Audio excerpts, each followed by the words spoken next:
Hello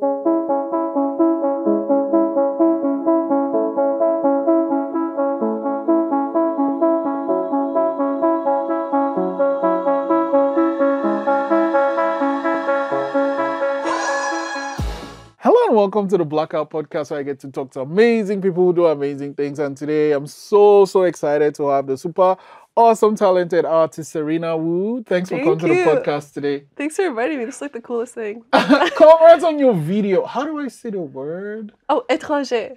Yeah. That. The video looks great. And before we even start, let's talk about the video, because that was like really new and I loved it. How did the video come about? How was the project? Like, how did you make all that? Yeah, Trevor, who's Acadian Embassy, he told me about James Turpin. And also, James lives in Yarmouth, so we drove to Yarmouth to do the video. That's like 3 hours. I know, but my family's from there, so I was like, okay, you know. And then we filmed it in the Yark Theatre. It was one of the venues for Music Week last year. And then, basically, I kind of had some ideas for the music video. Like, my mom kind of helped me. She had this whole idea of, the male figure in the video being, kind of suspicious, changing his act. You know, 1 minute he's an athlete, the next minute he's, a drug addict, you know, that kind of thing. And then I showed James, and then he created a script. And then, my mom, myself, and my brother, and then my boyfriend from North Carolina, flew down, and then we drove to Yarmouth. Wow. Okay.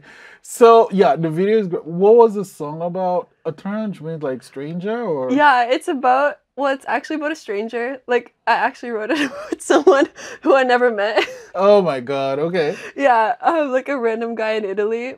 So that's why it's called Stranger. But technically, if you're listening to it and you can relate, it's just about when you like someone, but they keep on changing. They say one thing, they do another, and then you're just annoyed because you like them, and yeah, you can't really tell what their intentions are. And it was in French, obviously. It's in French. Yeah, but there's an English version coming out soon. Same song in English? Same song in English.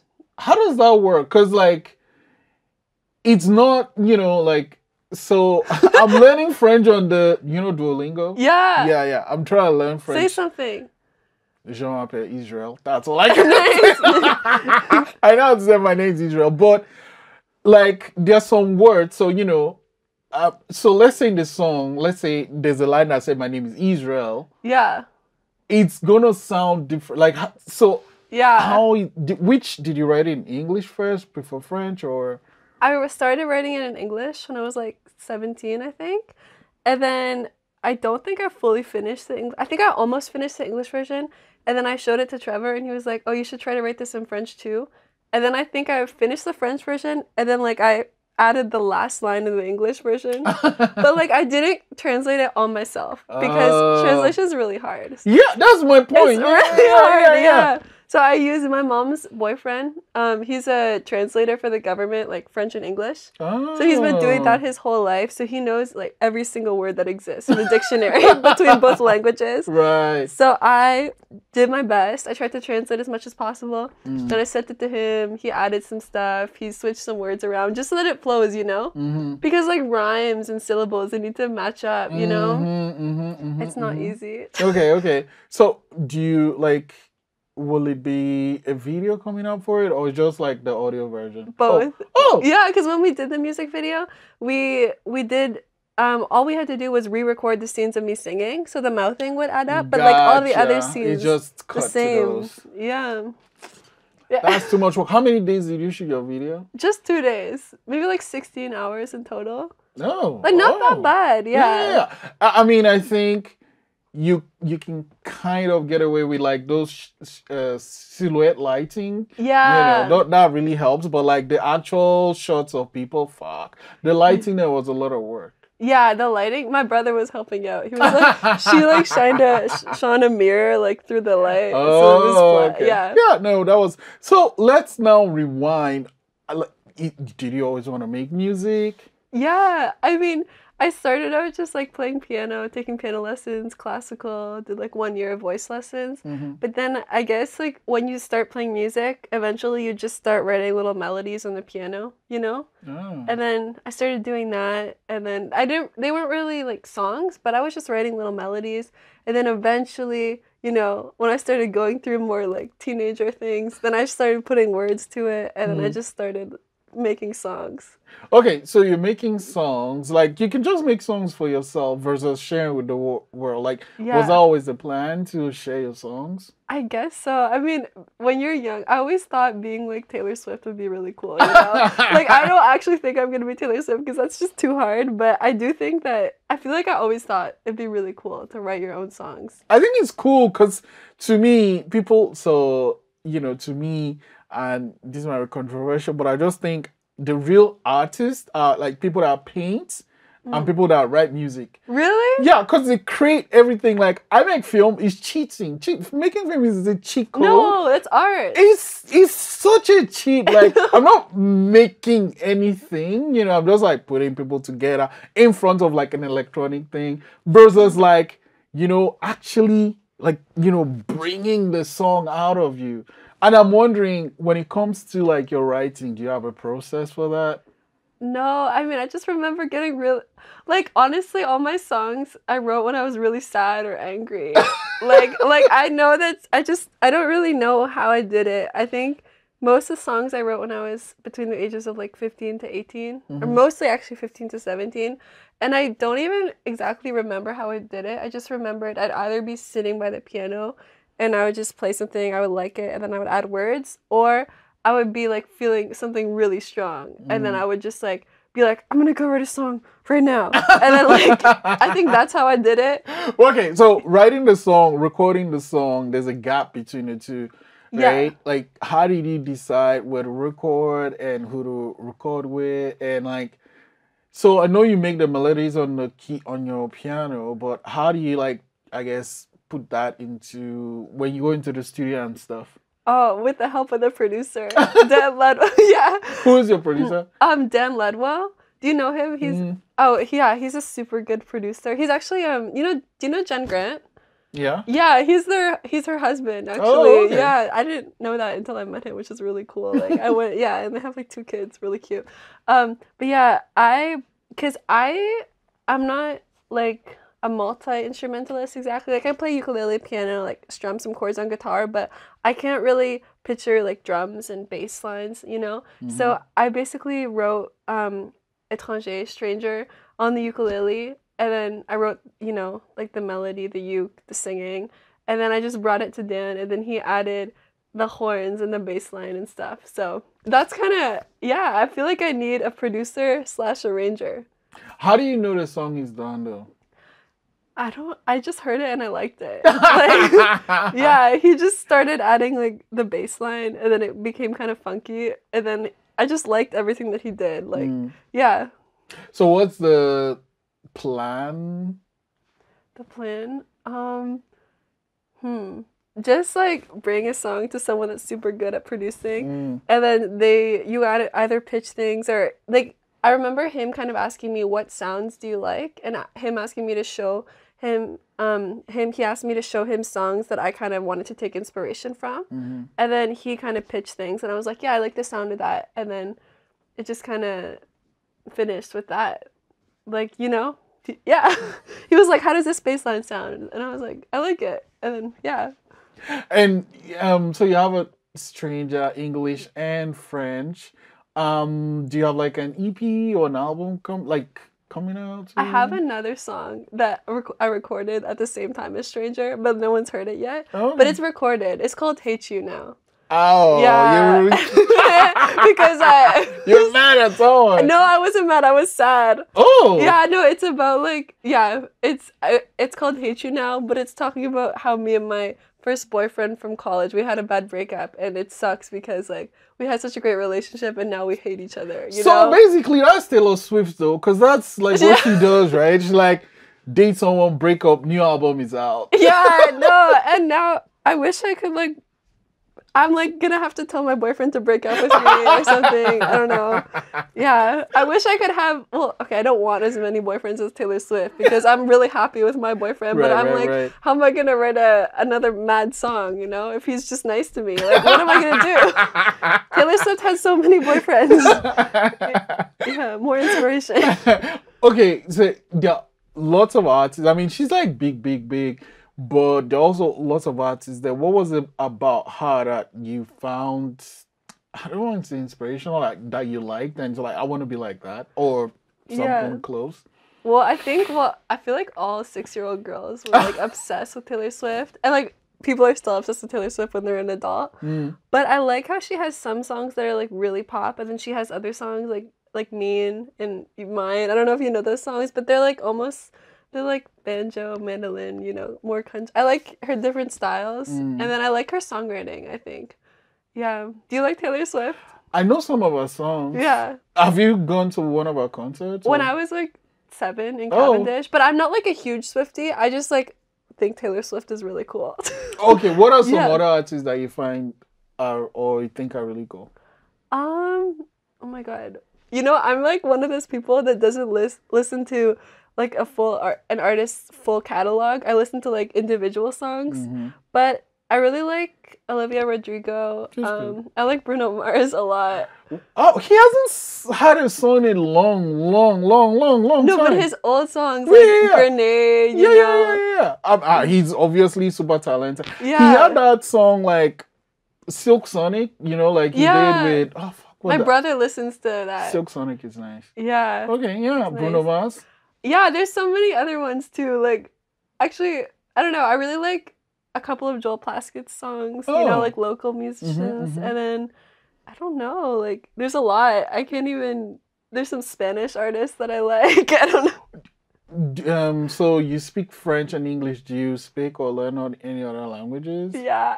What languages? I speak Spanish. Well, so, yeah, Spanish fluently. And then Italian, I can speak it pretty well. And then right now I'm learning Chinese because it's my dad's language. So what were the reasons for learning Spanish and Italian? Oh, well, when I was 15, I grew up speaking French since I was 5. And then when I was 15, I took a Spanish class in high school as an elective. And then 1 month into it, I just had a vision. And I was like, I would be the coolest person ever if I spoke Spanish. And then I was like, started imagining me like in the future speaking Spanish. And I was like, yeah, that's cool. And then I just started like getting obsessed with it. And I only listened to Spanish music and watched TV shows. And I realized that Spanish is a really fun language. It's beautiful. Right? It's also easier than French to me. It's so easy. Yeah, so French is so technical. It's like mean. It's so mean. Because like I will, and like there's so many ways to say one thing. Yeah, and there's so many ways to make grammar mistakes in French. Yeah. And that Duolingo thing is so mean too. Duolingo, yeah. No, there's different apps. You should try different ones. No, I guess I'm just like entrenching. And do you know how they get you? Because if you have a streak, you want to keep it going. Yeah. My streak is crazy. How much? I'm not going to say. Like 300? It's way higher. Like 600? No, it's way higher. That's impressive. You should be fluent by now. No, see, here's the things. Like, I mean, I was actually in a meeting with people speaking French, and I could like, I understand what they're saying. I understand what they're saying, but like, I would never say, I know how to speak French or whatever. You should just pretend. Yeah. You know, it's also nice when you go to a place and people don't know if you understand the language and they say bad stuff about you. And you're like, okay, I know what you're saying. I love that. Like once someone spoke badly about me in Spanish and I was like, yeah. Are you going to write any song in any of those languages? Well, before I recorded Étranger and Hate You Now, I got a grant from using Nova Scotia. And so like part of that grant was going to be about me recording songs in different languages. So I did them in English and French. And then Trevor and I were thinking, should we add like a Spanish verse in Hate You Now? So I have one written, but we haven't recorded it. Because I'm better, like Spanish, I can speak it better than French, but I don't have anyone to help me translate. So I feel like it'd be hard to translate a song into Spanish. Oh. So I feel like it's more like speaking. But I listen to a lot of Spanish music. It's like What are some Spanish artists you like? It's really bad. I had like a phase where I listened to Bad Bunny nonstop. So I don't understand, like, I mean, okay, Taylor Swift, I get she can really write, but like, I don't understand Bad Bunny. Like, he's big, he's big, big, big. I don't understand it. Like, maybe I've just not listened to his songs yet, but like, I don't get it. The lyrics are really bad. Like, it's really, like, I know that there's a lot of, like, Latin American grandmas that are like, shame on Bad Bunny. Bad Bunny's a disgrace to the world.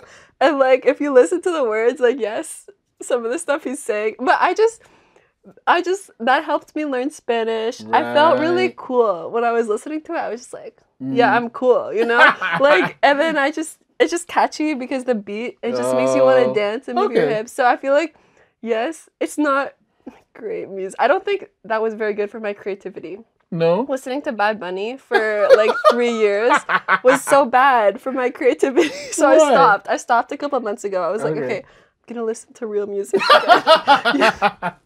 Yeah, but yeah, I like the beat, you know? Right. Wait, you probably get that because you're from Nigeria, right? Yeah. You guys have like a lot of beats in your music, Yeah, right? we do. Yeah. Yeah, I mean, sure. Yeah. But like I said, I've not really listened to his music, so maybe that's what I need to do. The thing is, I love wrestling, and then he came to, like, wrestling is a gimmick. Everybody knows that, all that stuff. But like, when there was this time, and I get it, because wrestling, they kind of have to market. So there was going to be a pay-per-view in Puerto Rico, and I think that's where he's from. Oh, yeah. That's where he's from. So they were kind of using him to hype that show. Yeah. And I'm like, this guy doesn't know anything about wrestling. And he moves the world. Like, Bad Bunny. Wait, sorry, I sound like one of those people crazy. But it's true. He was like #1 most listened to artist on Spotify in 2022 or something. I don't understand. Yeah. I think he can like change the economy or something. I don't know. No, I wouldn't, like, because like that pay-per-view was really, really great. And I think that was also the first one. But anyway, if I go down the rabbit hole of wrestling, we won't leave. So what do you love about playing the ukulele? The ukulele? It's easier than guitar. I can't lie. Because of the size, or? Yeah, I feel like, well, my mom just had it in the house, and when I was 10, I just picked it up and I started learning because it's really easy and it's fun to play. And then I just kind of got into it, and then I started using it to write songs. And I know like ukulele isn't very common. Like most of the time people write songs with their guitar. But I don't know, I feel like it worked for Étranger. Like I feel like it has the right sound for that song. Okay. Yeah. Talking about this, I love ending my with this one question. So what is something that happened before you were 17 that plays a huge role in the person you are today? Okay, well, I was thinking, like, good or bad? Because it's up to you, right? It's your answer. Okay, can it be like it's not like one specific event, but I would probably say like the decision to learn Spanish changed my whole life. In what way? Like, so I learned Spanish, and then I became fluent, and then I studied it in university, but then it's not really the fact that I studied it, it's the fact that I did an exchange to Spain. So, like, I went on exchange to Spain 2 years ago, and I lived there for 4 months, and then that changed my life because now that I met my boyfriend there, like, and then also I'm going on exchange to China in the winter semester, and I feel like if I hadn't gone on exchange to Spain, I wouldn't have now been going to China because I feel confident now. Because you... Right? And now I work at Dow part-time as like a student exchange assistant, and I help students go on exchange because I went on exchange, and that's kind of something I'd be interested in doing as a career. So that I feel like just the simple decision to take that Spanish class taught me a language, gave me a ton of friends, took me to Spain, gave me a boyfriend, taking me to China, got me a job. I feel like it's just like a chain event, and I feel like life wouldn't be the same if I didn't speak Spanish. Okay. No, I'm having a good chat with you, and I have this ritual where I end with a little bit of a magic. Really? Is it a magic trick? It's magic. It's not a trick. Oh, okay. Oh, wait. So what you have to do is you write a number between 1 and 60. Yeah. Do not show me. You can show it off the cameras. Okay. And then my job is to try to figure out what your number is using these cards. That's crazy. Okay, so I write any number between 1 and 60? Yeah, just one number though. Don't show me. Okay. hide because that thing's kind of see-through. So. Okay. Wait 1 second. I want to think of like the best possible number. Go for it. Go for it. Okay. Okay, now what? And then you can point to either of the cameras. I pointed at the camera? Yeah, so everyone can see what the number is. You good? Yeah. Okay. Okay. So your number can be, it's going to be at least one of these cards, but it can be more than one. Okay. Okay, so I need your help now. Is it in this card, your number? No. No? Okay. Is it here? No. Oh, wow. Okay. Is it here? No. Okay. Is it here? No. Oh, wait, yes. Sorry. Okay, it's here? Yeah, it's there. All right, right. Is it here? No. Okay. Is it here? Yes. So isn't only these two? Okay. Yeah. I feel like you're gonna cheat. Like, I feel like this is a... No, it's not. It's not. Okay. Those are just the two numbers. Is your number 36? Yes. Okay, I knew you were gonna guess that though, because I feel like you're cheating. Because why would you go on a podcast and embarrass yourself by getting the answer wrong? So now I want to know like what this card game is. You know? It's a magic trick. What? No, it's not a trick though. It's actual magic, and I might tell you after. But I can't let you go without playing something on the show. Oh yeah, that's why I brought the uke. Okay. Thank you so much for coming. I appreciate you, and I can't wait for all the awesome songs you'll be bringing out. Oh wait, thank you for inviting me. I've never done like there's a cameraman too. Like that's so cool.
Sais-tu ce que ça me fait à moitié l'étranger qui fait semblant?